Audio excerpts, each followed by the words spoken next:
Bueno, compañeros, en este primer video, el tema que vamos a abordar es el Estado de Derecho.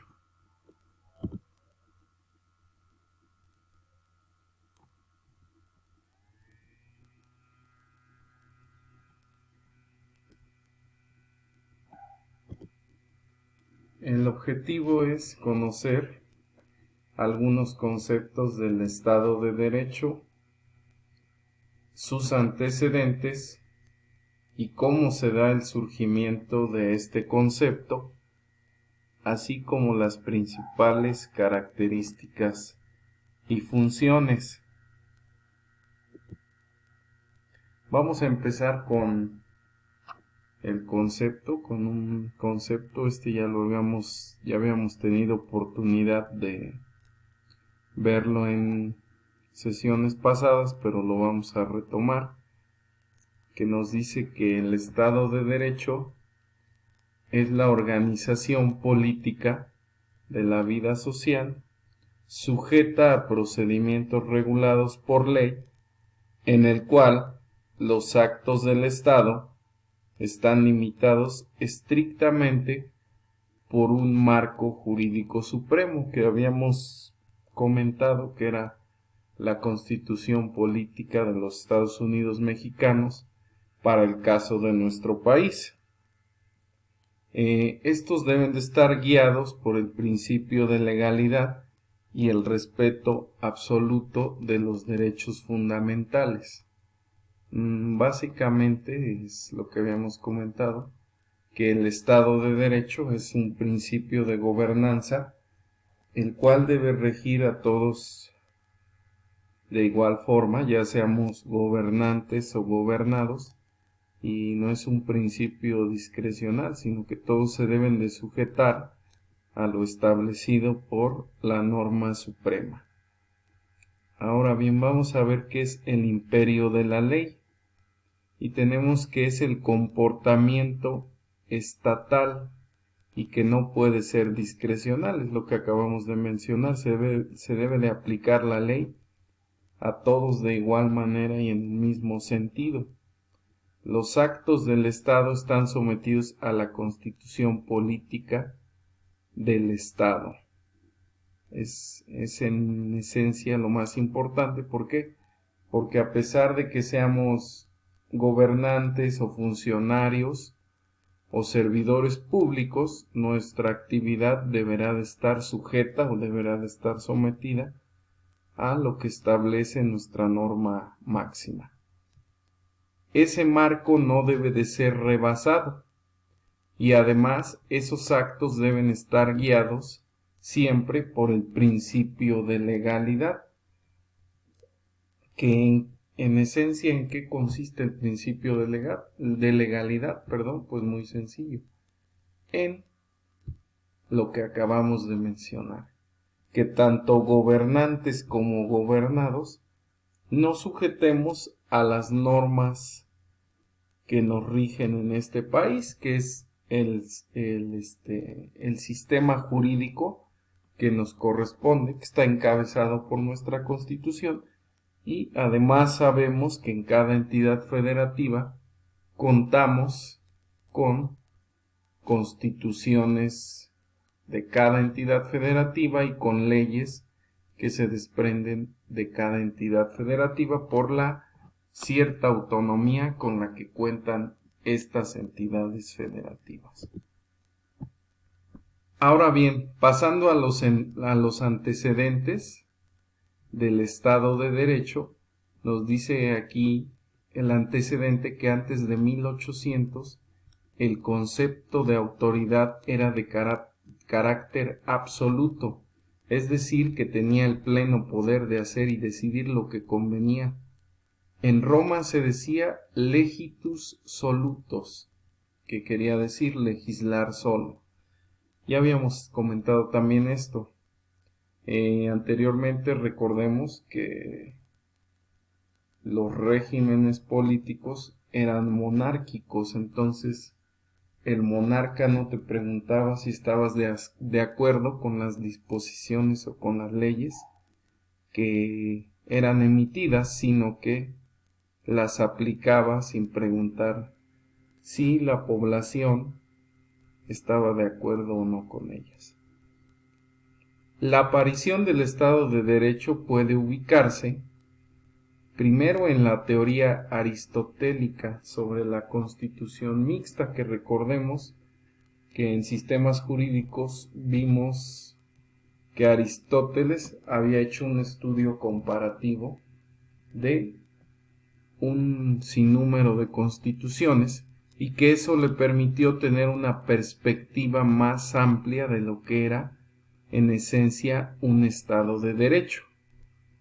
El pensamiento de Marco Tulio Cicerón, que ya lo había mencionado, que era uno de los juristas más importantes de la antigua Roma, y él nos hablaba sobre la moderación, la razón práctica y la vocación republicana.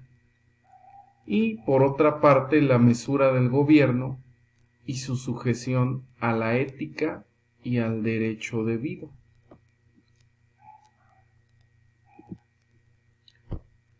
Hablamos también que hay tres momentos fundamentales que se pueden distinguir en la formulación del Estado de Derecho hasta alcanzar el sentido que tiene en la actualidad.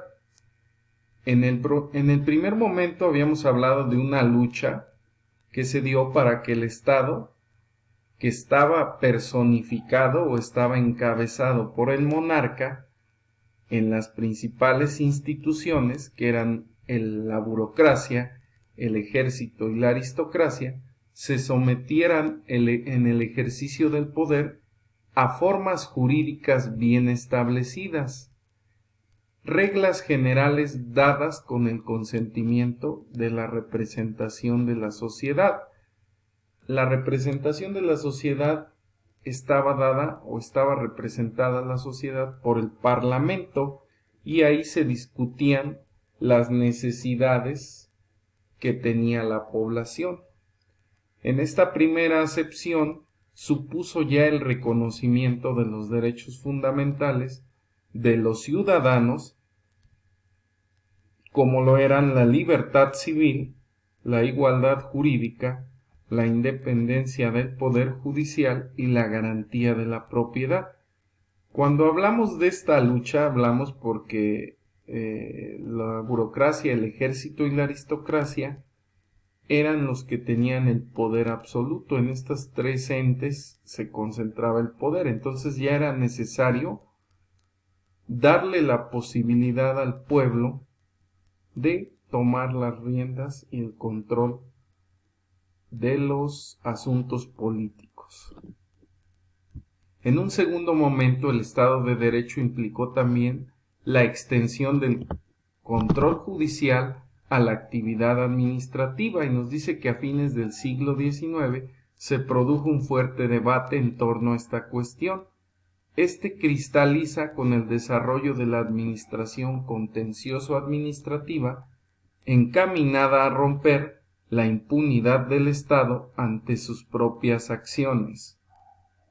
El tercer momento se inicia ya después de la Primera Guerra Mundial, y el concepto de Estado de Derecho pasa a incluir, además de lo que ya hemos mencionado, incluye la legitimación democrática del poder del Estado, que también tiene que estar sometido a una norma jurídica. Es decir, para que tú puedas gobernar un Estado, debes de estar sometido a lo que opine el pueblo y a su vez a ciertas reglas y lineamientos que te establece la Constitución.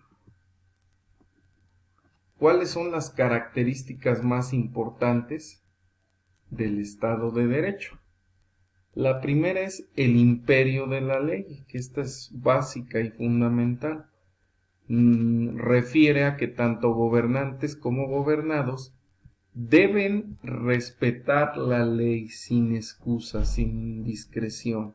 Es decir, nadie está exento de respetar la ley.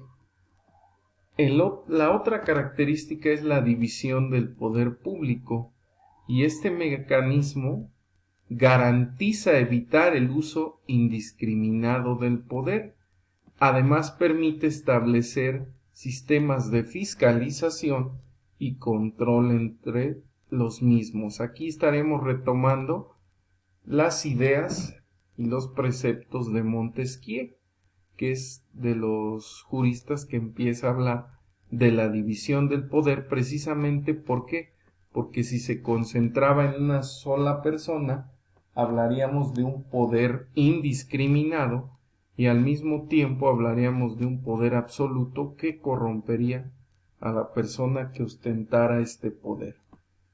Ahora bien, sobre los derechos fundamentales.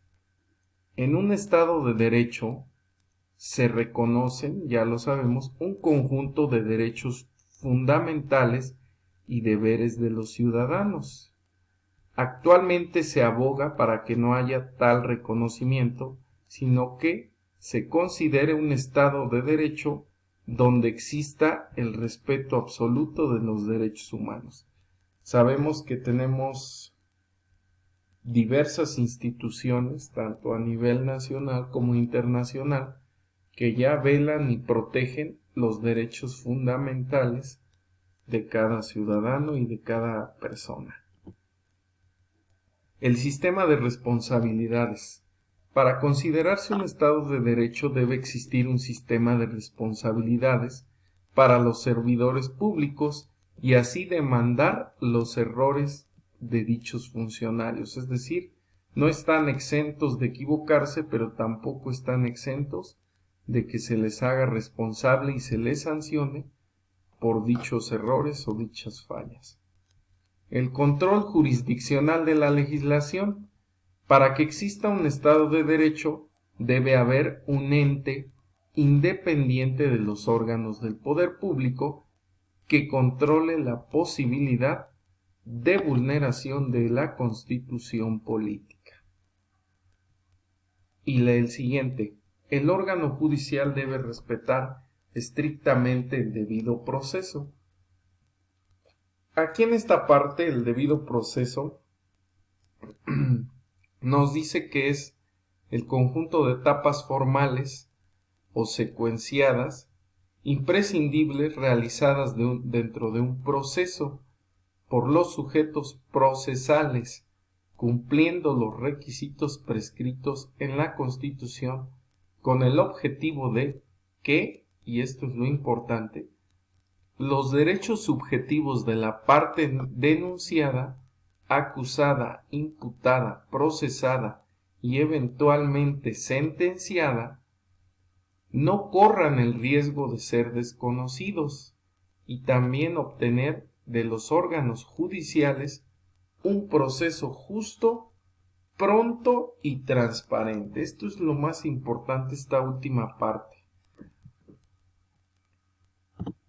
Y con esto estaríamos finalizando lo que es la presentación del tema del Estado de Derecho. Yo esperaría, no solo espero, sino les pido que participen en un foro que voy a abrir. La actividad va a ser precisamente esa, que ustedes observen este video y que participen en el foro con sus opiniones respecto a qué les pareció este tema, y si hay algunas dudas o aclaraciones que hacer, las haremos en el foro que se va a abrir después de que ustedes puedan visualizar este video. Les agradezco su atención y por mi parte es todo. Gracias.